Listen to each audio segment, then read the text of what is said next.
화려하게 사람들이 종려나무 가지를 꺾어 그 길에 내려놓고 또 자기 겉옷을 벗어서 펼쳐놓으면서 그렇게 환영하는 그 환영을 받으면서 예수님이 예루살렘 성에 들어오신 것을 기념하는 종려주의를 맞이합니다.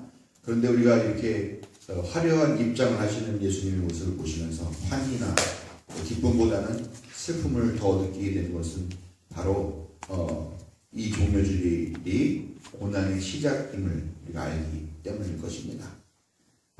그러나 우리는 또 그 고난을 통해서 결국 부활의 기적이 일어나는 것을 믿기 때문에 이 고난도 기꺼이 견디고 감내하고 또 감사함으로 받을 수 있고 기다릴 수 있는 것이 아닌가 생각합니다. 거룩한 신심으로 부활을 기다리고 준비하는 여러분에게 하나님의 사랑과 자비가 함께 하시기를 축원드립니다. 예, 오늘 말씀은 참고 견뎌라라는 그런 주제의 말씀입니다. 야고보서는 주후 2세기 말 또 혹은 3세기에 작성되었다 이렇게 추측을 하고 있는 말씀이고요. 또 어떤 특정한 그룹 또 어떤 특정한 교회의 사람들에게 보이는 게 아니라 기독교인이라면은 모두가 다 볼 수 있는 그런 일반적인 내용을 담고 있는 그런 편지 형식이라서요. 이걸 특별히 공동서신이다. 모두가 다 공동적으로 볼 수 있는 그런 서신이라서 공동서신이라고 부르고 있습니다. 야고보라고 하는 거창한 사람의 저자 이름이 있는데 이 저자가 누구냐? 예수님의 동생 중에 야고보라는 사람이 있고요. 그 사람이 나중에 예루살렘 교회에 되게 중요한 우두머리가 되었던 적이 있고요. 또 예수님의 제자 야고보다라는 얘기도 있고 의견이 분분한데 학자들이 연구를 해본 결과 이 사람은 야고보를 자칭한 어떤 경건한 유대교의 배경을 가진 기독교인이다 이렇게 생각을 하고 그 사람이 작성한 것으로 보는 건데요. 이 야고보서는 아무리 읽어봐도 도대체 어떤 시대적인 그런 상황들이 반영이 되어 있지 않는 거예요. 예를 들면은 뭐 마가복음 같은 거나 누가복음 같은 것들도 보면 예수님의 제자가 따라다니면서 직접 보고 쓴 것 같은 그런 느낌이지만 거기에 보면은 뭐 성전이 무너질 것이다. 사흘 만에 다시 내가 성전을 짓겠다. 이런 말씀을 보면서 학자들이 연구를 해보니까 이것은 사실 예수님 돌아가신 뒤에도 한 40년 후에 예루살렘 성전이 무너지는 그런 경험들을 마치 예수님 시대에 있었던 것처럼 이렇게 옮겨놓은 거다 이렇게 생각을 하면서 마가복음은 주후 70년 중에 쓰여졌다 이렇게 연구를 하는 건데요. 도무지 이 말씀에는 알 수 있는 상황이 거의 없다는 거죠. 근데도 어떻게 보면은 이제 성경으로 이제 생각할 수 있을 만한 그런 문서, 여러 가지 사람들이 쓴 경건한 문서들이 막 수집이 되는데 이상하게 야고보서는 지금 우리는 성경에 갖고 있지만 야고보서는 꽤 오랫동안 교회에서 읽혀지지가 않았고 교회에 있는지 존재 여부조차 알려지지가 않았던 그런 성경이거든요. 그런데 한 2세기 중반 또 3세기 넘어가면서부터 슬슬 하나씩 야고보서가 그 성경을 묶어놓은 모음집에 이렇게 들어오는 것을 발견하면서 그 어간에 쓰여진 거겠구나 이런 추측을 하게 된 겁니다. 어쨌건 야고보서 자체는 그 당시의 시대 상황을 전혀 반영하지를 못하고 있어요. 그런데 오늘 이 말씀을 이해하기 위해서 말씀이 쓰여졌던 당시 또 이 기록자가 살았던 그 당시의 상황을 한번 추론해 보려고 합니다. 주후 132년에서 135년에 이스라엘 땅에는 아주 놀라운 격정적이고 또 아주 혼란스러운 그런 사건이 하나 있었습니다. 뭐냐 하면은 제2유대 전쟁이다라고 말하는 전쟁입니다. 제2유대 전쟁은 방금 말씀드린 대로 주 70년경에 그때 사람들이 마카비 맞나요? 마카비가 맞나요? 갑자기 헷갈리는데 유대 전쟁을 일으켜가지고 로마로부터 독립이 되겠다고 끝까지 항전을 합니다. 결국 70년도에 항쟁을 했다가 결국은 다 전멸을 하고 자결을 하고 그래가지고 성전이 파괴되고 하는 그런 아픈 일을 겪었는데요. 그로부터 약 132년이면 몇 년인가요? 한 80년 정도인가요? 70년? 네. 60년 정도가 또 지나고 나가지고 이번에는 시몬 바르 코크바라고 하는 사람이 또 로마 제국에 대항해서 다시 또 세력을 규합해가지고 전쟁을 일으키게 되는데 그게 제2차 유대전쟁이라고 이야기를 합니다. 왜 이 전쟁이 벌어졌냐면 당시 로마 황제가 하드리아누스였는데 이 하드리아누스라는 황제가 유대를 방문합니다. 그 유대 지방을 방문하죠. 그러고서 와가지고 예루살렘 바로 위쪽에다가 새로 도시를 하나 건설해요. 이게 아일리아 카파톨라 아일리아 카파톨리나 어렵네요. 라고 하는 그런 도시를 건설합니다. 그리고 거기다가 군단급 병력을 주둔을 시켜요. 그러니까 우리도 그런 거잖아요. 우리도 일제강점기 때 일본군이 용산에 와가지고 거기에다가 자기네 군대 주둔하고 그러니까 사람들이 막 항의하고, 왜냐하면 그 군대가 자기네를 억압하고 그걸 아니까 항의하는 거예요. 여기도 마찬가지로 그런 목적으로 이 군대를 상륙시키니까 유대인들이 아주 반감이 있었죠. 근데 거기다가 이 황제가 또 무슨 악수를 듣냐면 유대인들, 그러면 유대인들이 자기의 징표가 뭐냐, 특히 남성들 징표가 뭐냐, 할례예요, 할례. 예? 근데 이 할례라는 이거를 금지시켰어요. 하지 마라 그러고 황제가 로마 법으로 금지를 시켜버렸다는 거죠. 그러니까 유대인들은 당연히 이거는 우리가 수천 년 동안 이어온 우리 민족의 고유한 우리 징표인데 정체성이 모르는 이걸 못하게 하니까 반감을 한 거죠. 거기서 끝났어도 그냥 참을만 했는데 또 어떤 일이 있었냐면은 그리스 로마 신화에 보면은 하늘과 천둥의 신이라고 해서 유피테르라고 하는 신이 있어요. 예, 뭐 신화를 잘 읽어보지 않으면 모르겠는데 그런 신이 있는데 이 신전을 짓습니다. 근데 어디다 짓냐 하면 바로 70년대 그러니까 60년대에 초토화됐던 예루살렘 성전이 있었던 그 자리에다가 이 유피테르의 신전을 짓는다라는 겁니다. 그랬더니 이 이스라엘 백성들이 보기에는 이게 기가 막힌 일이죠. 어디 그냥 신전을 지어도 화가 나고 분노가 판인데 거기다 하나님을 모신 성전, 여호와 하나님을 모신 그 성전이 있었던 그 자리에다가 마치 뭐 그 신이 정복자라도 되고 주둔군이라도 된 것처럼 그 자리에 딱 세우니까 이 사람들이 도저히 참을 수가 없었던 거죠. 그런 상황들을 보면서 이 바르코크바라고 하는 사람이, 바르코크바가 별의 아들이라는 뜻이랍니다. 이 바르코크바라는 사람이 랍비 아키바 벤 요셉이라고 하는 랍비죠, 랍비. 예, 율법 학자이고 한 이 사람과 함께 동의를 해가지고 반란을 일으키게 됩니다. 근데 초기에 반란이 꽤 성공적이었어요. 그래서 예루살렘을 탈환해가지고 자기네가 이제 우리는 이제 새로운 해방을 맞은 민족이다 그러면서 동전을 만들어요. 거기다 이스라엘 해방 1년, 제1년 이렇게 쓰여있는 그런 동전까지 만들어낼 정도로 나름대로 그 점령 탈환이 성공적이었던 것 같습니다. 그러나 아시다시피 로마가 어떤 나라입니까? 대제국이잖아요. 이 제국이 가만히 있지 않고 진압군을 파견해가지고 1134년에 대대적으로 이 세력을 적발하고 또 공세를 펼쳐서 이 사람들을 진압을 하게 됩니다. 결국 바르코크바는 완강하게 저항을 했지만 뭐 여러 가지 열세에 의해 가지고 내몰렸다가 끝내 스스로 목숨을 끊게 되고요. 그 이 잔당들은 136년까지 계속 진멸을 당하고 또 전멸을 당하고 또 검속을 당하고 해가지고 이 항쟁이 비로소 끝나게 된다는 거죠. 또 아키바 랍비는 이 바르코크바를 통해 가지고 이 예루살렘을 탈환하고 우리 유대교 정신 또 유대주의를 다시 계승하고 발달시키자고 막 그렇게 같이 손잡고서 했었었는데 이 사람도 결국은 전쟁이 끝나고 모진 고문을 당해서 죽게 되는 그런 마지막을 맞았다라는 것입니다.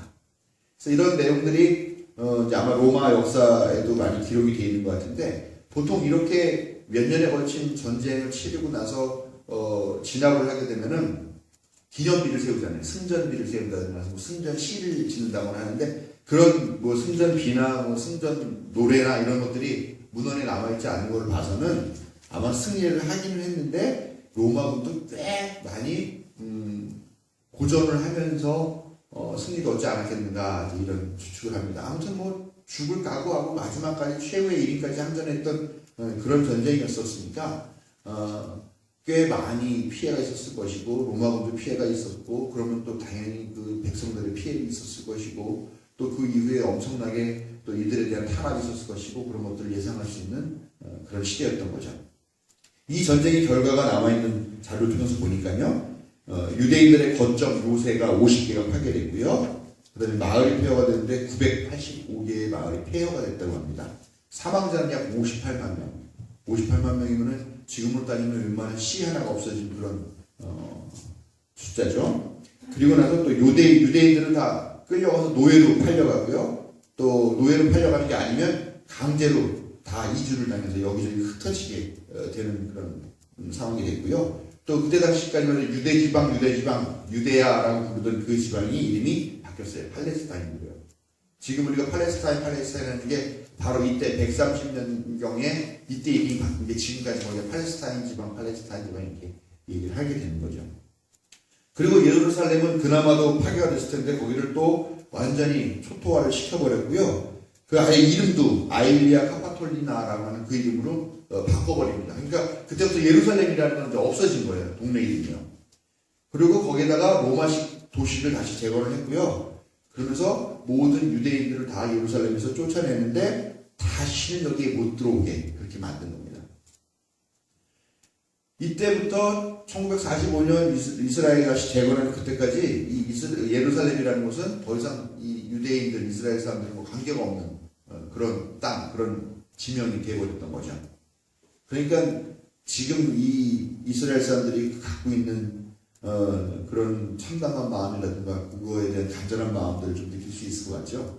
아무튼 그렇게 이 사람들이 완전히 다 쫓겨나가지고 그 자리를 다른 사람들이 차지해가지고 살게 되고 하는 그런 비운의 운명을 맞게 되었다라는 것입니다.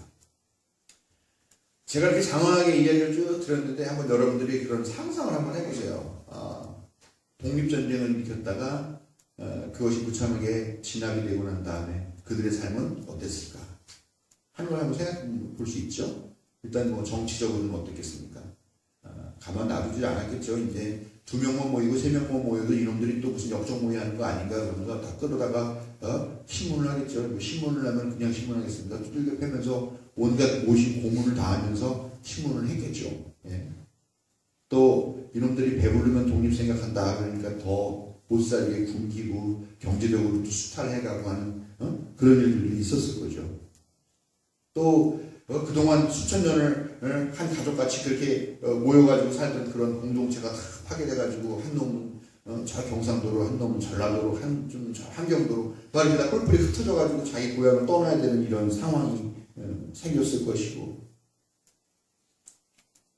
정말 하루하루가 지옥 같은 로마 제국의 감시와 또 이런 정치적 경제적인 수탈과 하는 그런 억압된 상황들을 하루하루 보내고 있는 그런 당시였을 거다라는 거죠.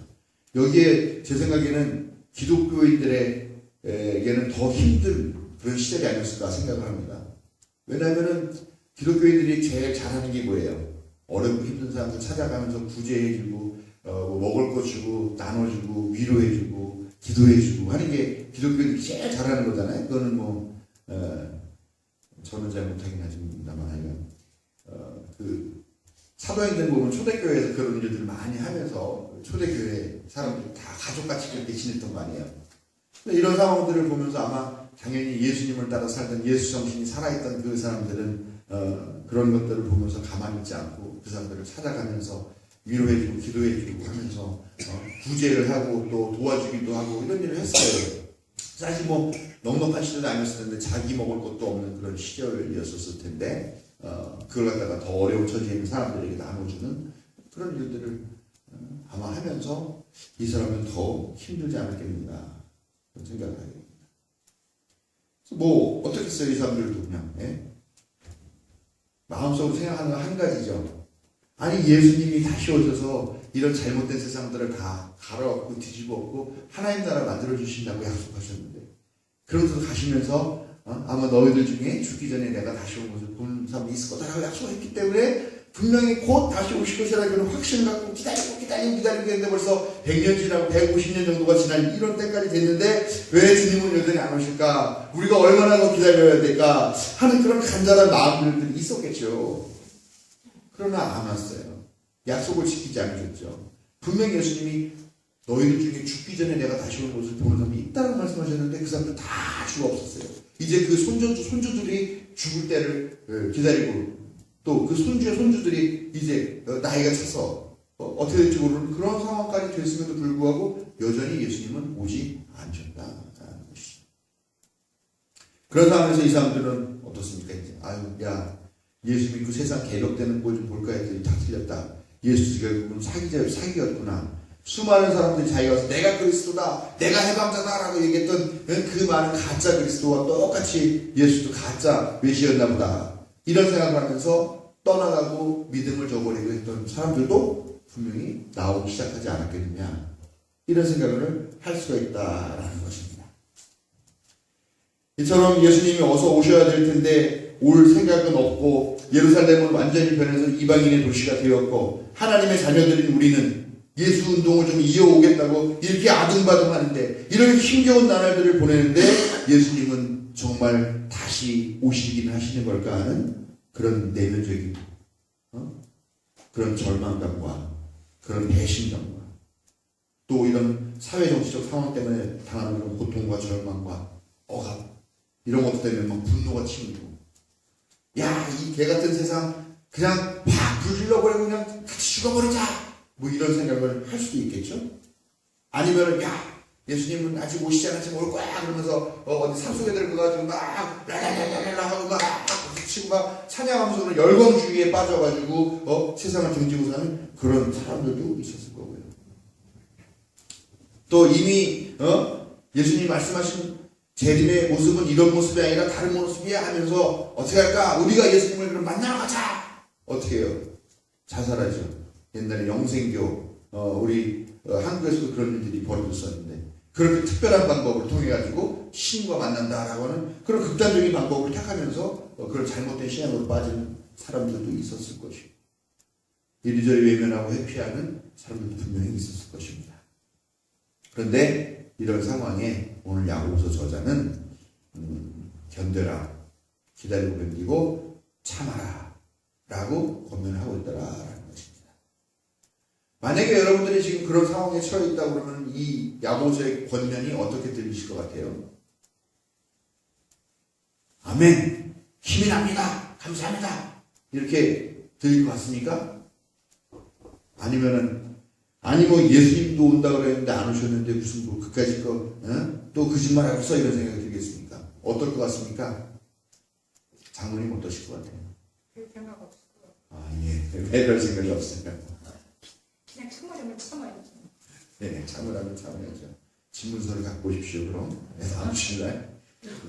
하란다고 다 하는 거는 뭐 아니고 또 누구나 다 생각이 있겠지만 네, 그래도 뭐 장로님은 믿음이 좋으셔서 참 다행이십니다. 네. 아멘. 여러분 지금 이 말씀이 오늘날을 사는 우리와는 어떤 관계가 있을까요? 우리가 무슨 뭐 지금 종교적인 탄압을 받는 것도 아니고 옛날 뭐 일제 강점기 시대처럼 막 그렇게 뭐 말도 못 쓰고 이름도 강제로 바꿔야 되고 예? 또 정치적으로 탄압받고 뭐 생각해보니까 비슷하죠. 지금 이 이스라엘 백성이 야고보서 작성 당시에 살았던 그 사람들이 처했던 상황이 어찌 보면 우리 일제 강점기랑 너무 비슷한 것 같습니다. 그런 또 우리가 뭐 3.1운동 같은 거 하면서 비폭력 저항 운동을 했음에도 불구하고 온갖 탄압을 받고 16 꽃다운 소년 유관순은 끌려가가지고 정말 온갖 폭력과 폭행과 고문을 당해서 죽어가고 하는 그런 상황에서 어떤 게 했을까요? 결국 이제 무장투쟁을 선언하고 방법군을 조직하고 하는 이런 일들이 그 이후에 이어지긴 했는데요. 그런 상황도 아닌 지금 우리가 사는 이 세상에서는 우리가 이 말씀이 우리에게 어떤 의미가 있는가 하는 것들을 한번 생각해 봐야 되지 않느냐라는 것입니다.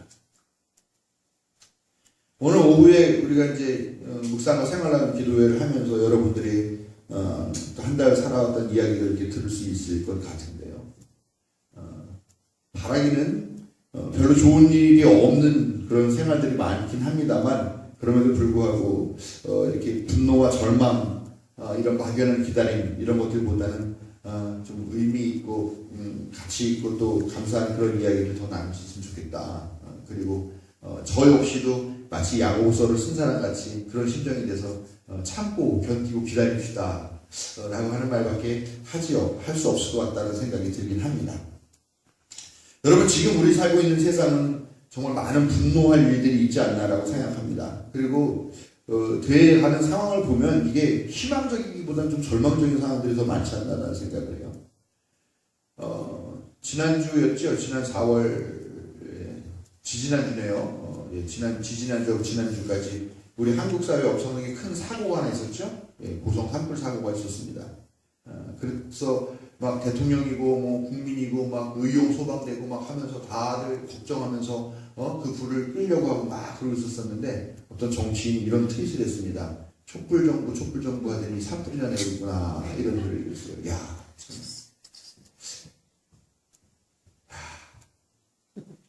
그런 사람들 보면 과연 이 나라에 미래가 있을까 하는 생각이 들어요.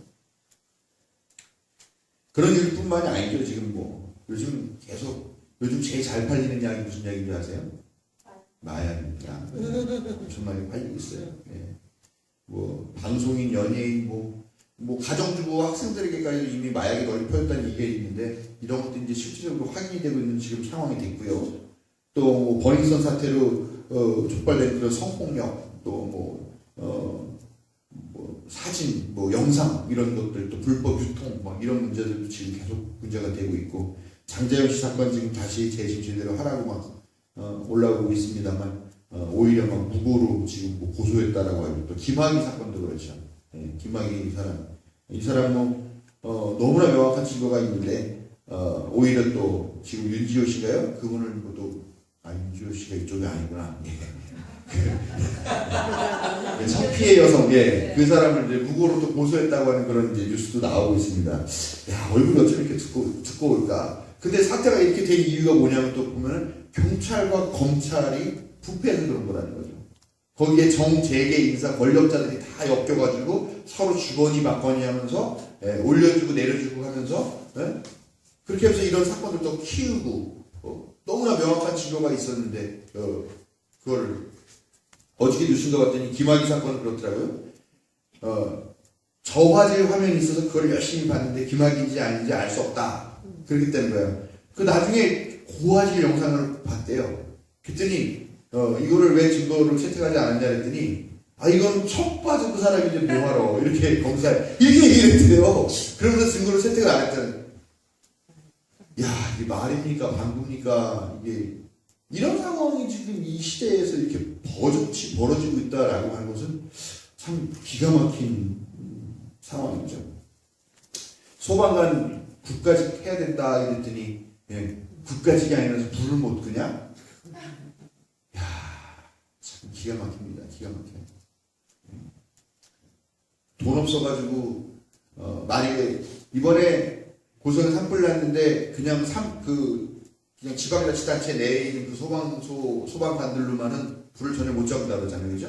왜 그래 했더니 가난한 지방자치단체에는 그런 장비들도 없다라는 거예요. 그렇기 때문에 그 경계를 풀어놓았는데 2017년 말에 그걸 해놨던 게 그나마 다행이어서 전국에 있는 소방관들이 다 달려와서 불을 껐기 때문에 16시간 만에 진화했다라고 얘기하는 것 같아요. 이런 기적 같은 일이 벌어졌다라고 얘기를 하죠. 그럼에도 불구하고 보면은 야간에 뜰 수 있는 비행기가 없어, 헬리콥터가 없어서 어렵다 어쩌다 이런 얘기들 막 많이 나오고 그런 상황이고요. 각 지자체마다 쓰는 장비가 다르다 그러죠. 가난한 지방자치단체는 장갑 같은 거, 방염 장갑 같은 거 자기 돈으로 써서 빨아서 쓰고 막 이런 얘기가 나오고. 그런데 국가직이 아니면서 불을 못 끄냐 이런 소리를 국회의원이 하고 있다는 거죠.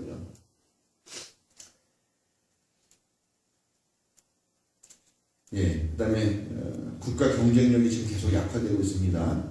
5G 지금 상황들 봐도 그렇고 지금 반도체 상황 봐도 그렇고 사실 앞날이 그렇게 밝지만은 않고요. 이런 상황에 또 그래도 촛불 정부라고 하는 정부에서 헌법재판관 후보를 세웠는데 남편이 주식자 35억 원. 돈이 있겠죠. 판사니까. 그래도 국민들 심정으로는 좀 동의가 안 가고 너무 정서가 머리에 떨어져 있는 건 사실이 아닌가. 정치, 경제, 사회, 외교, 노동, 종교, 통일 두루두루 다 총체적 난국이라는 그런 생각이 듭니다.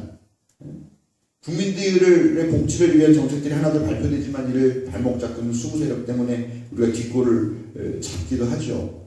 정말 총이라도 한 자루 있으면 독립운동하는 심정으로, 이등박물을 쏴 죽이는 안중근의 심정으로, 저도 막 하고 싶은 그런 마음이 간절한 그런 시대죠. 이런 시대에 과연 이 오늘 말씀이 무슨 의미가 있냐? 우리가 이 말씀을 결코 종교적인 말씀으로만 들으면 안 된다라는 것입니다. 왜냐하면은 이 사회 모두가 다 하나님께서 만드신 필요색이고, 하나님께서 다 관리하셔야 되고, 우리가 책임이 있는 그런 장이라는 거죠. 운동장이라는 것이죠. 그렇기 때문에 우리가 이 말씀을 우리가 사회적으로도 기억을 해야 된다라는 것입니다.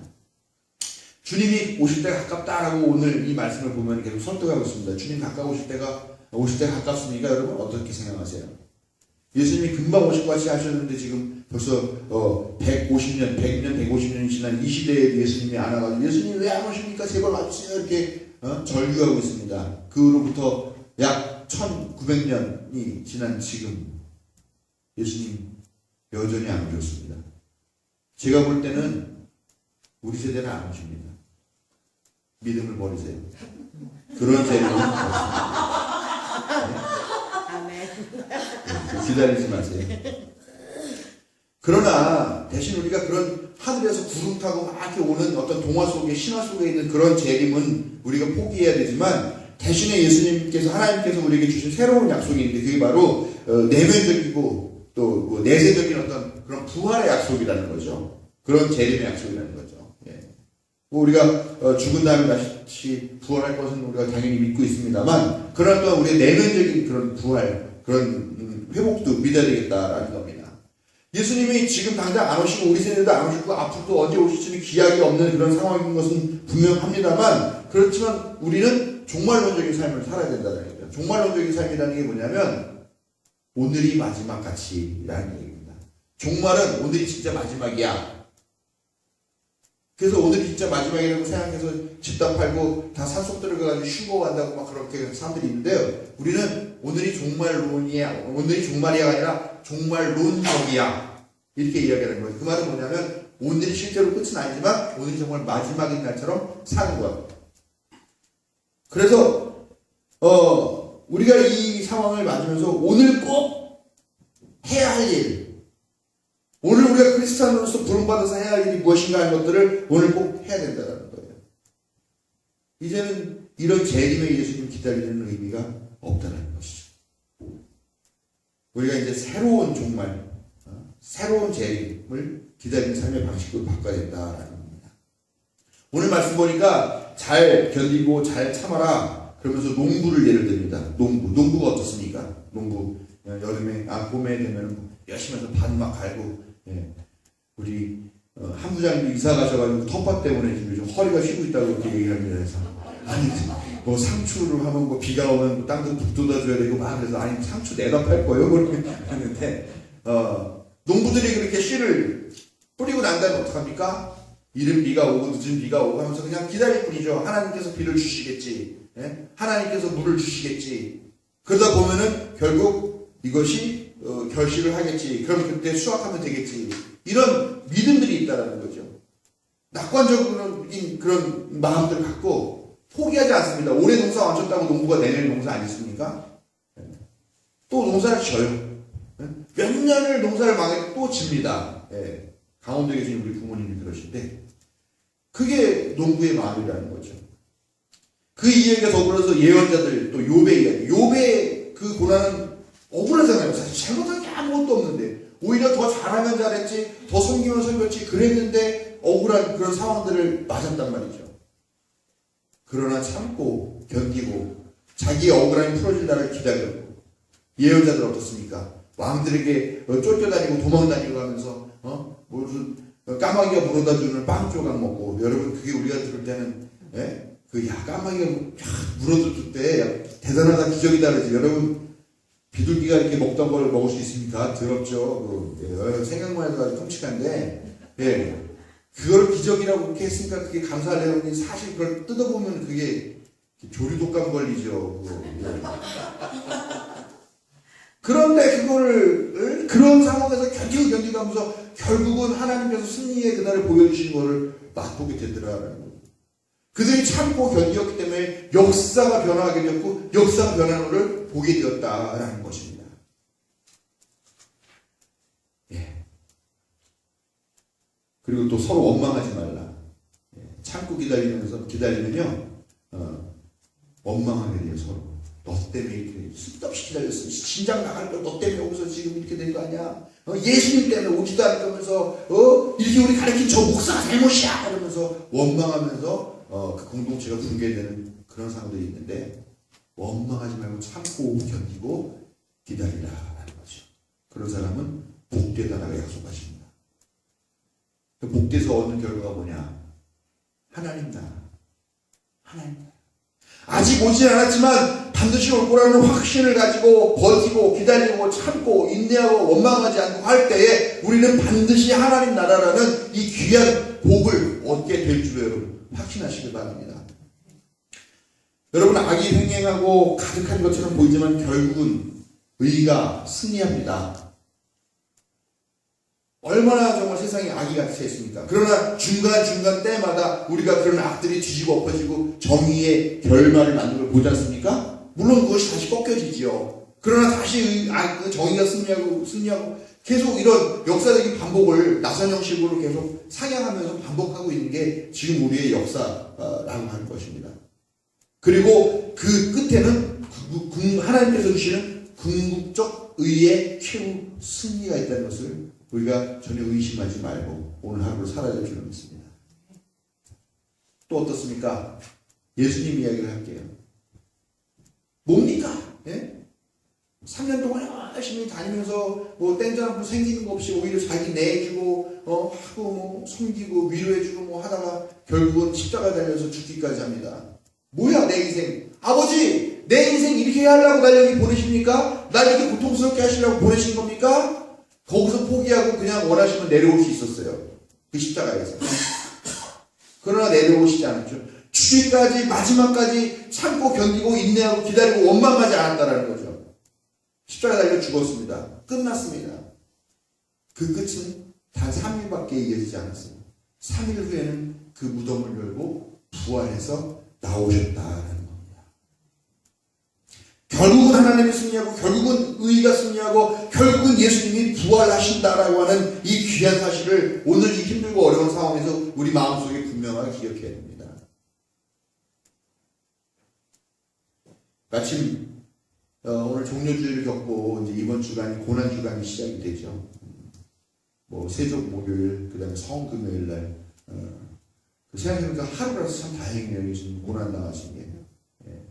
보통 끌려가면 고문을 막 30일씩 당하다가 결국엔 처형 당하고 그런 사람들도 있는데 그나마 다행이다라는 생각이 드는데 아무튼 이번 주간이 고난주간입니다.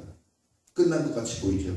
예수님 패배한 것 같이 보이고 악이 승리한 것 같이 보입니다만 결국은 그 고난을 참고 견디고 기다리고 원망하지 않은 사람이 무덤의 문을 열고 나온다라는 이 놀라운 기적의 현실을 오늘 이 야고보서 말씀을 통해서 우리가 분명히 기억해야 될 것입니다.